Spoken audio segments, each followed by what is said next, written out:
Dahil full-time housewife tayo today, housewife, charot lang. Baka sabihin nyo naman napaka-ambisyosa ako.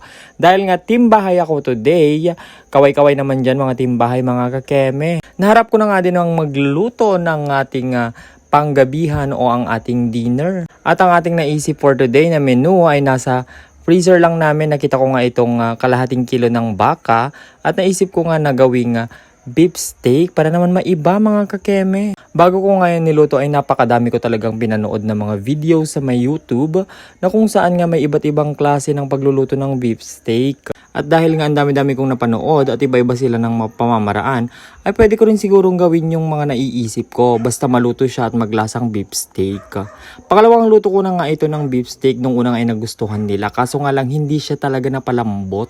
Kumbaga lumalaban nga yung karne sa aming mga ngipin mga kakeme, paano ba yan? Pero sabi naman ng aking daddy kes yung kanyang lasa ay perfect, charan! Kaya naman ngayon ay pinakulo ko ng pinakulo at nilagyan ko ng maraming sabaw hanggang sa pinalize ko nga yung pinagmarinatan ko sa dulo, nilagay ko na nga dyan para naman yun yung maging lasa niya. At tinikpan ko nga ay sakto lang din, parehas siya ng pagkakaluto o pagkakatimpla nung lasa na luto ko.